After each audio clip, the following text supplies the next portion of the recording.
Welcome back to the Deep Dive, brought to you by BookCast FM, bringing books to life one cast at a time. Today we're diving deep into, well, the very way we think with Daniel Kahneman's Thinking Fast and Slow. It's a fascinating exploration of the mind. Absolutely. And Kahneman, he's a Nobel Prize winner, really gets into how our minds work, how we make decisions, and it can be a bit dense, right? It can be. So our goal today is to break it down, make those key ideas clear so you walk away feeling like, okay, I get it, I can actually use this in my life without needing a psychology degree. Exactly. And the heart of the book is this idea, we don't just have one way of thinking, we've got two systems. Two systems. Tell me more about that. Okay, so picture this. System one, it's like your autopilot, your gut feeling. It's fast, automatic, emotional. It's happening all the time without you even realizing it. Recognizing someone's face, instantly, or knowing, boom, 2 + 2, that's 4, no hesitation. Okay, so that's system one. Speedy, intuitive, makes sense. Yeah. What about the other one? Right, so then we've got system two. This one's slower, more deliberate. It's like that focused concentration when you're solving a tough problem, maybe a tricky Sudoku puzzle, or when you're trying to figure out, okay, which of these, health insurance plans is actually the best deal. Got it. So system one's like, bam, quick reaction, and system two is more thoughtful, takes its time. You got it. And Kahneman's big point is both are important, but understanding how they work, how they sometimes clash, well, that's where things get really interesting, especially for making smarter choices in our lives. And that's what we're here for, right? To unpack all of that. Exactly. And by the way, if you're really intrigued, I highly recommend grabbing a copy of Thinking Fast and Slow yourself. There's so much depth in there, and we'll have a link for you in the episode description. Perfect. So let's get into it. This dual system model, how does it actually play out in our everyday lives? Well, one of the big things Kahneman highlights is how system one, that fast thinker, it relies on what he calls heuristics. Heuristics, what are those? They're like mental shortcuts, rules of thumb that our brains use to make quick judgments. They're often really helpful, allow us to navigate the world efficiently, without stopping to analyze every single little thing. That sounds pretty useful, but there's a catch, right? There is. You see, these shortcuts, they can also lead us astray. And that's where cognitive biases come in.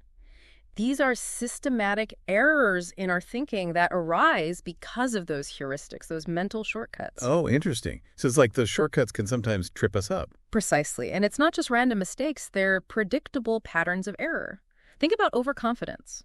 Our system one, it loves to jump to conclusions based on limited information. It makes us think we know more than we actually do. Oh, I've definitely been there. Absolutely certain about something, then bam, totally wrong. Exactly. That's a classic example of overconfidence bias at work. Okay, so heuristics, they can be handy, but can also lead to these biases. What other kinds of biases are out there? Well, one that has a huge impact on your decisions, probably more than you realize, is loss aversion. Loss aversion. Tell me more about that. It's the idea that the pain of losing something, it's much stronger psychologically than the pleasure of gaining something of equal value. Really? The pain of losing hits harder than the joy of winning. It does. And Kahneman actually said, losses hurt about twice as much as gains make you feel good. Powerful stuff. Wow. So how does that actually affect us in real life? Well, think about it. Have you ever held on to an investment that's clearly not doing well, even when logic says, hey, cut your losses? Oh, yeah. I hate admitting defeat, especially when it comes to money. Right. And that's loss aversion kicking in. You're so focused on avoiding the pain of that loss that you end up potentially losing even more in the long run. It can be a trap. And it's not just finances. It affects relationships, career choices, all sorts of things. It makes sticking with the familiar, even if it's not ideal, seem safer than taking a risk, even if that risk might lead to something better. Exactly. It's a powerful force, this fear of loss. Fascinating. Okay. What other mental traps should we be aware of? Well, one that's pretty prevalent is the illusion of understanding.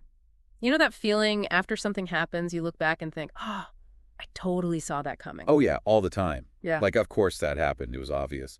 But was it really? Usually not. It's what we call hindsight bias. As Kahneman put it, the idea that the future is unpredictable is undermined every day by the ease with which the past is explained. So our brains love to create these neat stories after the fact, making it seem like everything was predictable all along. Exactly. And the problem with that is it can make us overconfident about our ability to predict the future. I was right about that, so I'll be right about this too. Right. But that's not always the case, is it? Not at all. We often forget about the role of chance, the things we couldn't have possibly known at the time. And that can be dangerous, can lead to bad decisions. Makes sense. So we've talked about heuristics, biases, this illusion of understanding. Anything else our brains like to do that might not be serving us so well? Oh, absolutely. Remember how we talked about System 1 being all about efficiency? Well, sometimes it goes a bit too far and ends up substituting hard questions for easier ones. Substituting questions, what does that even mean? Well, imagine someone asks you, how satisfied are you with your life overall? That's a big question, right? Requires some serious thought. But your System 1, it might sneakily swap that out for a much simpler question. How am I feeling right now? So instead of doing the deep dive, my brain just goes for the quick and easy answer. Exactly. And that can really skew your perspective. Maybe you're having a bad day and suddenly your whole life seems awful. Or you're feeling great after a delicious meal and suddenly you're thinking, life is amazing. But those are just fleeting emotions, not necessarily a true reflection of your overall satisfaction. Wow, yeah, that's actually really relatable. I definitely notice how my mood can affect my outlook on everything. This happens to all of us. That's System 1, trying to save energy, going for the simplest answer. Okay, so far we've been talking a lot about thinking, about logic and reason. But what about emotions? Where do they fit into all of this? Emotions play a huge role, especially in how System 1 operates. Our gut feelings, our intuitions, they're heavily influenced by our emotions, whether we realize it or not. And this can lead to some interesting biases, like a halo effect. A halo effect, what's that? It's how our overall impression of someone can influence our judgments about their specific traits. Like if we meet someone who's really charming and attractive, we might automatically assume they're also intelligent, kind, trustworthy. Oh, I see. Like their halo of positive first impression kind of spills over onto everything else about them. Exactly. And it works the other way too. A negative first impression can lead us to make negative assumptions about other aspects of a person, even if those assumptions are totally unfounded. So first impressions are powerful, but they can be misleading. Absolutely. And it's important to be aware of that, especially in situations like job interviews or even when forming opinions about people we see in the news. Speaking of impressions, what about intuition? It seems like it could either be a superpower or lead you down the wrong path. Kahneman has a really interesting take on intuition. He says it's basically recognition. It's our brain picking up on patterns based on our past experiences. Like a doctor who's seen thousands of patients might have a gut feeling about a diagnosis even before running all the tests. Makes sense. But I guess the question is, when can we trust our intuition and when should we be skeptical? That's a key point.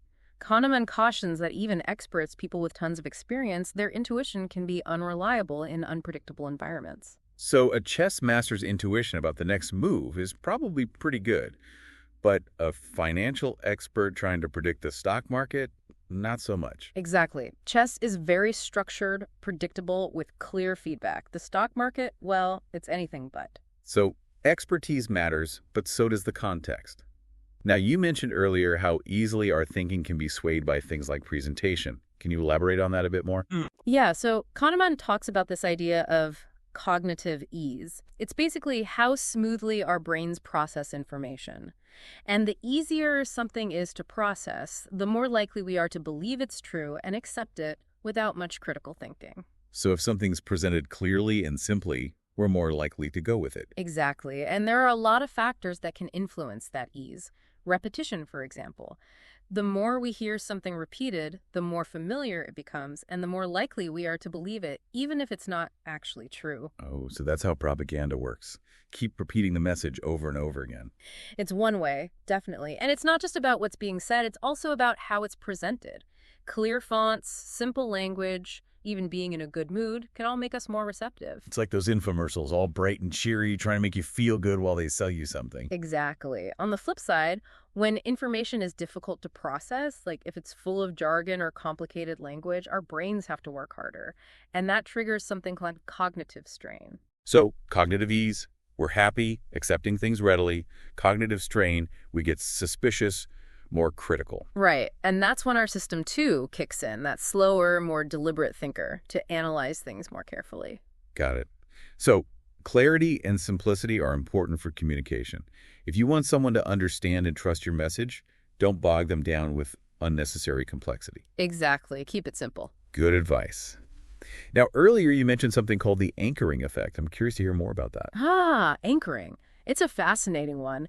It's how an initial piece of information, even if it's totally irrelevant, can influence our judgments and estimates. So like a first impression that colors everything that follows.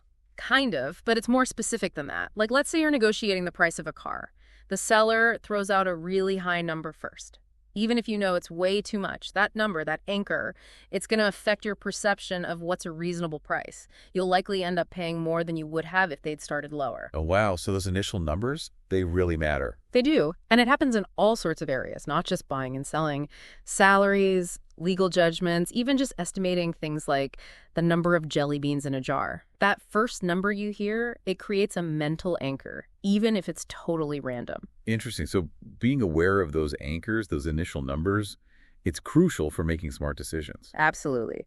Now, another mental shortcut that can lead to some interesting misjudgments is the availability heuristic. The availability heuristic, what's that all about? This one's all about how easily we can recall examples of something. If we can think of lots of instances of something happening, we tend to overestimate how likely it is. So if I've just seen a news report about a shark attack, I'm suddenly terrified of sharks, even though statistically I'm much more likely to get hit by lightning. Exactly. Our brains go, oh, shark attack, that's scary, must be common danger. And that fear can be amplified by media coverage, how they tend to focus on dramatic, attention-grabbing events. So we end up with this skewed perception of risk based on what's easily available in our memory, not necessarily on the actual probabilities. You got it.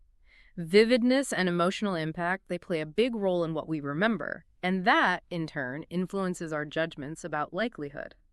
Fascinating how our memories can play tricks on us like that.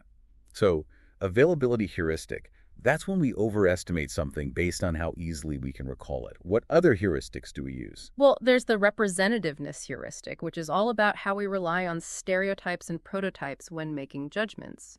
We tend to categorize things based on how well they fit a particular image or concept, even if that means ignoring important statistical information. Oh, so it's like instead of looking at the actual data, we go with what feels right based on our preconceived notions. Exactly. And that can lead us to make some pretty inaccurate assumptions. Like, if you meet someone who's really into computers and video games, you might automatically assume they're a software engineer, even though there are way more accountants and teachers in the world than software engineers.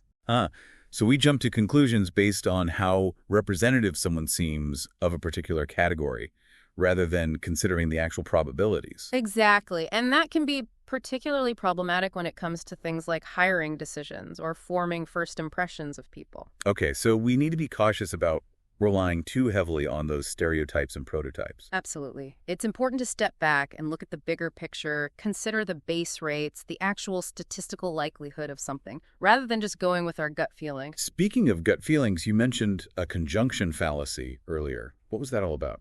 The conjunction fallacy. It's a classic example of how our intuition can sometimes lead us astray, even when it seems to make perfect sense. It's about how adding more specific details to a scenario can make it feel more plausible, even though it actually becomes statistically less likely. Okay, that sounds a little counterintuitive. Can you give an example? Sure. Imagine you're told about a woman named Linda. She's described as being very bright, outspoken, and passionate about social justice issues. Then you're asked, which is more likely? A, Linda is a bank teller, or B, Linda is a bank teller and is active in the feminist movement. Well, based on the description, option B just seems to fit better. Like, it makes more sense for Linda to be both a bank teller and a feminist. That's what most people think. But here's the thing. The probability of two things happening together, like being a bank teller and being a feminist, can never be higher than the probability of just one of those things happening. Right, because for both things to be true, the first thing also has to be true. Exactly. So logically, option A is always more probable. But our brains, they love a good story, a scenario that feels complete and coherent. So we get tricked into thinking the more detailed, more specific option is more likely, even though it violates the basic rules of probability. So that's the conjunction fallacy. We add more detail, it feels more right, but it's actually less likely. Precisely. It highlights how our love for a compelling narrative can sometimes override our logical reasoning. Okay, this is all getting pretty deep. What else should we know about how our minds tend to work? Well, Kahneman also talks about our strong tendency towards causal thinking, We're constantly looking for cause and effect relationships, even in situations where things might be purely random or based on statistics. We want to find explanations, create stories that make sense of the world around us. So if something good or bad happens, we immediately try to figure out why. Exactly. And that can be helpful sometimes, but it can also lead us to see patterns where none exist or to jump to conclusions without enough evidence. Right, like blaming a bad cold on that time I forgot my umbrella, even though it was probably just a coincidence. Exactly. Our brains crave those neat narratives, even when things might just be random. And this can have a big impact on how we interpret information, especially when it comes to things like health or politics. Okay, I see how that could be problematic. We might latch onto a simple explanation, even if it's not the whole story, just because it gives us a sense of control. It's a very human tendency. We don't like feeling like things are out of our control, so we try to find those cause and effect relationships even when they're not really there. Makes sense. So causal thinking, it's something to be aware of to make sure we're not oversimplifying things or jumping to conclusions. Now, you mentioned something earlier about regression to the mean. What's that all about? Regression to the mean. It's a statistical concept that can be a little tricky to wrap your head around, but it's actually really important for understanding how performance fluctuates over time. Okay, break it down for me. So imagine you have a student who aces a test way above their usual performance. Chances are, on their next test, they're going to score closer to their average. Not necessarily because they got worse, but because that initial amazing score was likely a fluke, influenced by a bunch of factors that might not be there the next time. Oh, so it's like things tend to even out over time. Exactly. We often misinterpret those fluctuations as being caused by specific things, like praising someone for a great performance or criticizing them for a bad one. But often, it's just natural regression to the mean. So if I have an amazing day at work, I shouldn't expect every day to be that good. Probably not. And if you have a really bad day, chances are the next one won't be quite so bad either. So it's important to keep that in mind, not to get too high or too low based on a single event. Absolutely. It helps to keep things in perspective, to remember that performance naturally ebbs and flows. This is all really fascinating. It's like getting a peek behind the curtain of our own minds. Now, we've talked about biases, heuristics, this regression to the mean. What else can you tell us about how our thinking can sometimes go awry? Well, one thing Kahneman highlights is what he calls the illusion of validity.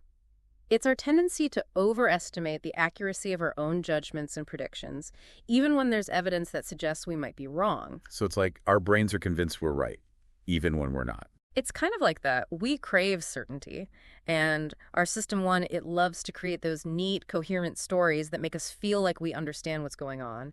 And once we've formed an opinion, we tend to cling to it, even when new information challenges it. Oh, I see. It's like confirmation bias, where we only pay attention to information that supports our existing beliefs. It's similar, yeah.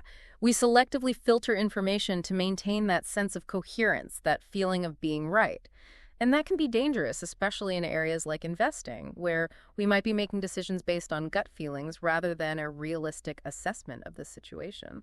So it's important to be open to new information, to be willing to challenge our own assumptions, even when it's uncomfortable. Absolutely. That's a key part of becoming a more rational, more objective thinker. Great advice.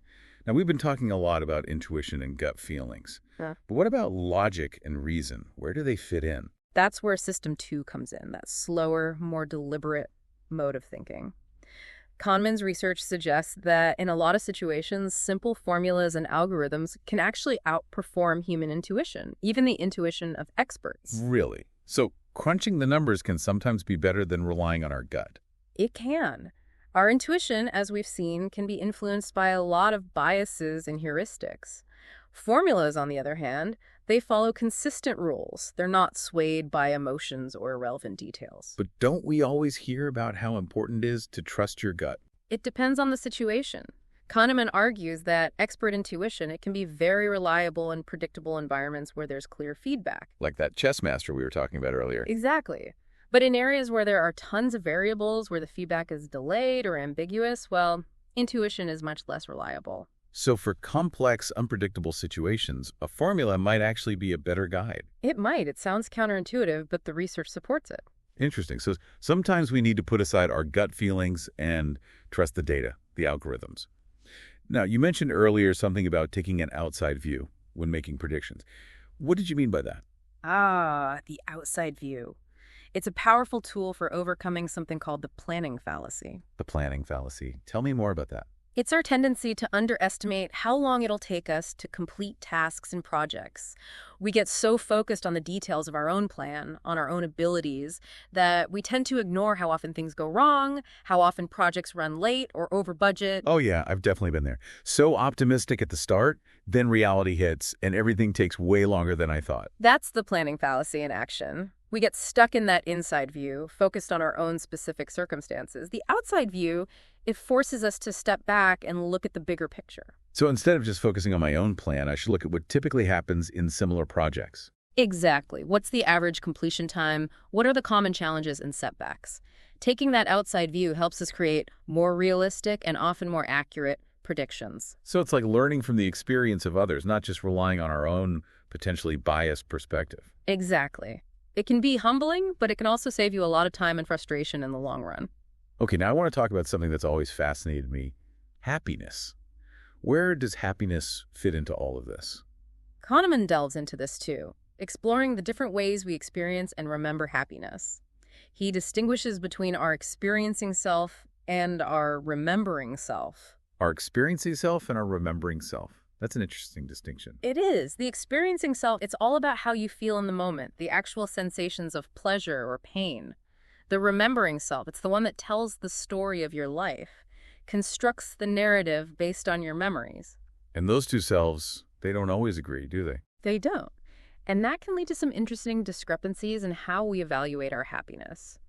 Like, imagine you go on a vacation. It's mostly great, but the last day is a disaster. You miss your flight, lose your luggage, the whole 9 yards. Oh, that sounds awful. It is. But here's the thing. That awful last day, it can actually overshadow all the good memories in your mind, making you remember the entire vacation as being much worse than it actually was. So that's our remembering self taking over and distorting our perception of the entire experience. Exactly. And it can happen in all sorts of situations, not just vacations, medical procedures, relationships, even our careers. Our remembering self, it focuses on the peak moments, the highs and lows, and especially on how things end. So how do we reconcile those two selves? Make sure we're making choices that lead to genuine happiness, not just a good story for our memories.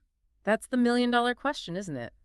Kahneman's research suggests that we should pay more attention to our experiencing self, to how we feel in the moment, rather than getting too caught up in creating a perfect narrative for our memories. So savor the good times, don't sweat the small stuff, and maybe try to end things on a high note. It sounds simple, but it can be surprisingly difficult. Our brains are wired to prioritize those narratives, those peak moments. But by being aware of that, we can start to shift our focus, make choices that lead to a more fulfilling life, not just a good story. This is all so insightful, and I love how Kahneman brings together all these different fields, psychology, economics, even philosophy, to help us understand ourselves better. He does. It's a truly interdisciplinary approach to understanding the human mind. Well, this has been an incredible deep dive into thinking fast and slow. I feel like I've learned so much about how my own mind works, the traps I need to watch out for, and how I can make more thoughtful, rational decisions. That's what it's all about. And remember, simply being aware of these biases is a huge step in the right direction. The more we understand how our minds work, the better equipped we are to make choices that align with our goals and values. Absolutely. And if you're as fascinated by this as we are, we highly recommend checking out Thinking Fast and Slow yourself. It's a book that can truly change the way you see the world and yourself. We'll have a link for you in the episode description. It's a book that keeps on giving, that's for sure. Well, thank you so much for joining us for this deep dive from BookCast FM, bringing books to life, one cast at a time.